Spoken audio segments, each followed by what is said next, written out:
नमस्कार, मी रेश्मा साळुंखे। संध्याकाळचे 6 वाजता आहेत न्यूजरूम बुलेटिन आणि महाराष्ट्र देशामध्ये आपल्या सगळ्यांचं स्वागत। बुलेटिनच्या सुरुवातीलाच एक अशी बातमी आहे जी असंवेदनशीलतेचा कळस गाठणारी अशी आहे। खरं तर काल अशा 2 दुर्घटना घडल्या, जी दुर्घटना बघून तुम्हाला खरं तर माणुसकी अस्तित्वात आहे की नाही असा प्रश्न पडेल आणि ही बातमी बघितल्यानंतर प्रत्येक माणसाची मान ही शर्मेने खाली जाईल। नेमकं काय घडलं जाणून घेऊयात।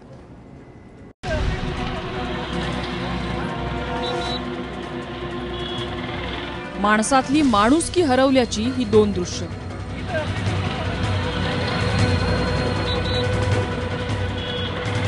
पहिलं दृश्य आहे संगमनेर जवळच्या बोटा शिवारातलं।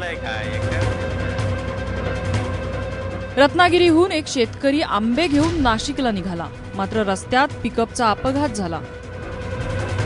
पिकअप उलटली आणि त्यामुळे आंब्याच्या 72 पेट्या रस्त्यावर पसरल्या।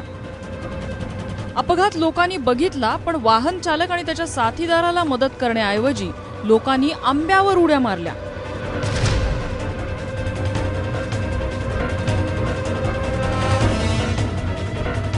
जखमी झालेले दोघंही मदतीसाठी लोकांना विनवत होते, पण त्यावेळी लोक हापूसवर हात मारण्यात दंग होते।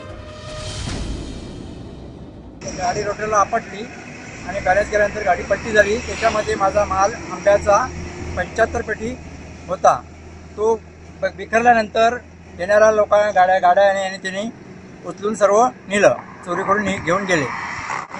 वैभव लक्ष्मी या हॉटेल मालकाने नुसतं आम्हाला मदत केली, बाकीच्या माणसांनी सर्व ते आंबे जमवून आमचे घेऊन गेले। दुसरं दृश्य आहे बीड जिल्ह्यातल्या माजलगाव शहरापासून अवघ्या 3 किलोमीटर अंतरावरचं। इथे 2 दुचाकीची समोरासमोर धडक झाली, दोन्ही गाड्यांनी पेट घेतला। दुचाकी स्वाराजवळ दारूच्या बाटल्या होत्या, त्यामुळे आग भडकली। दुचाकी आणि दुचाकी स्वार दोघंही आगीच्या भक्ष्यस्थानी पडले, पण लोक मात्र मोबाईलवर हा सगळा प्रसंग शूट करत राहिले। मदतीसाठी कुणीही पुढे आलं नाही आणि दुचाकी स्वाराचा जीव गेला। या दोन्ही घटनेत माणसाचा नाही तर माणुसकीचा अंत झालाय। माजलगावच्या घटनेत जर लोकांनी तातडीनं मदत केली असती तर त्या दुचाकी चोराचा जीव वाचला असता। बरं, लोक घाबरले होते असंही म्हणता येत नाही, कारण घाबरलेला माणूस माणसाचा कोळसा होईपर्यंत शूटिंग कसं काय करू शकतो?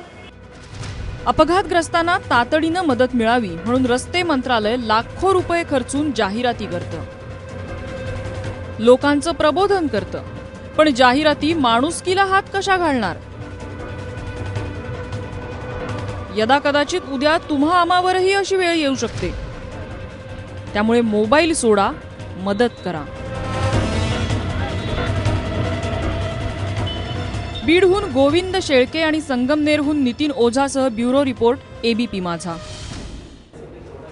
तेव्हा ही बातमी बघितल्यानंतर पुन्हा एकदा कळकळीची विनंती करावीशी वाटते की उघडा डोळे बघा नीट। या ठिकाणी जर आपलं माणूस असतं तर तुम्ही अशाच पद्धतीने फक्त मोबाईल शूट केला असता, फक्त आंबे चोरले असते की मदतीला धावला असतात।